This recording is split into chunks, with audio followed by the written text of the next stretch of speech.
नमस्ते मित्रों, आज मैं लेकर आई हूँ शब्द अलंकार। शब्द अलंकार जब काव्य में शब्दों के द्वारा चमत्कार उत्पन्न किया जाता है या शब्दों के द्वारा काव्य का सौंदर्य बढ़ाया जाता है तो हम उन्हें शब्द अलंकार कहते हैं। शब्द अलंकार के अंतर्गत 3 अलंकार आते हैं जो इस प्रकार हैं: अनुप्रास अलंकार, यमक अलंकार और श्लेष अलंकार। अनुप्रास अलंकार जहाँ व्यंजन वर्णों की आवृत्ति एक या एक से अधिक बार होती है, वहाँ पर अनुप्रास अलंकार होता है। जैसे कि कहत नटत रीचत खींचत मिलत खिलत लजियात, भरे भौन में करत है नैनन हुंसो बात। अब यहाँ पर आप देखिए, जैसे कि ता वर्ण की आवृत्ति बार बार हो रही है।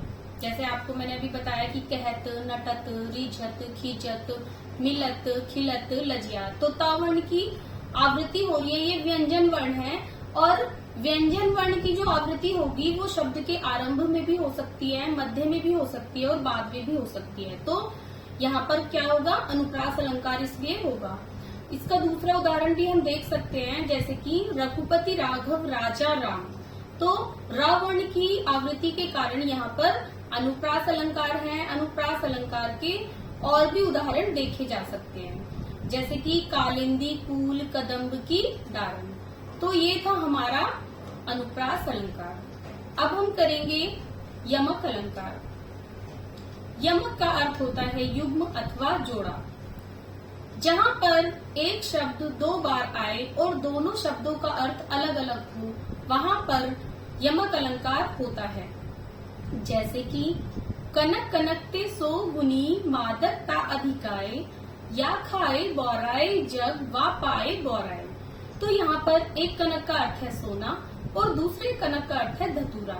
सोना अगर किसी को ज्यादा मिल जाता है तो मनुष्य पागल हो जाता है, और अगर एक जो दूसरा कनक है वो है धतूरा, तो ये एक मादक द्रव्य पदार्थ होता है। इसे चाटने मात्र से मनुष्य बौरा जाता है। तो यहाँ पर कह सकते हैं हम कि यमक अलंकार है। इसी प्रकार हम दूसरा उदाहरण भी देख सकते हैं, जैसे कि 3 बेर खाती थी वो 3 बेर खाती थी। तो 3 बेर, एक 3 बेर का अर्थ है यहाँ पर 3 बार खाती थी, 3 समय खाती थी, और एक बेर का अर्थ है 3 बेर के फल खाती थी। तो यहाँ पर क्या हो गया? यहाँ पर यमक अलंकार हो गया। और भी हम देख सकते हैं, जैसे कि काली घटा का घमंड घटा।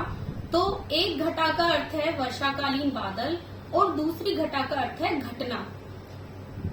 अब हम श्लेष अलंकार करेंगे। श्लेष का अर्थ होता है चिपकना।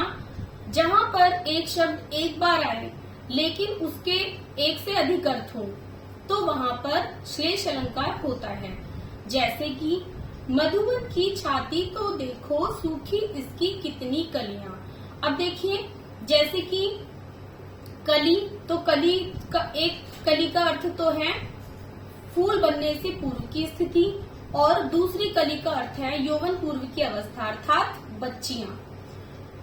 हम दूसरा उदाहरण भी देख सकते हैं, जैसे कि रहीमन पानी राखिए बिन पानी सब सून, पानी गए न उबरे मोती मानुस चून। तो यहाँ पर पानी के अलग अलग अर्थ हैं। जैसे कि रहीमन पानी राखिए, कि अगर मनुष्य का जो सम्मान है, सम्मान के अर्थ में प्रयोग किया गया है। और दूसरा पीने वाला पानी, और एक पानी का अर्थ है मोती की चमक। तो यहाँ पर जैसे कि बताया गया है कि हे मनुष्य, रहीम जी कह रहे हैं कि तू अपने सम्मान को बनाकर रख, क्योंकि एक बार सम्मान चला जाता है तो दोबारा लौटकर नहीं आता। उसी प्रकार पानी गए न उबरे, कि पानी गए न उबरे मोती मानुस चून।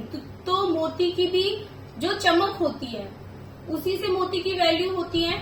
और हम जो पीने वाला पानी रहता है, पानी से ही आटा गूंथा जाता है और पानी के बिना मनुष्य भी जीवित नहीं रह सकता। तो यहाँ पे पानी के अर्थ अलग अलग बताए गए हैं, तो इसलिए यहाँ पर श्लेष अलंकार है।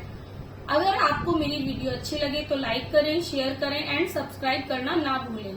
थैंक यू दोस्तों। मेरी अगली वीडियो बहुत जल्दी आएगी।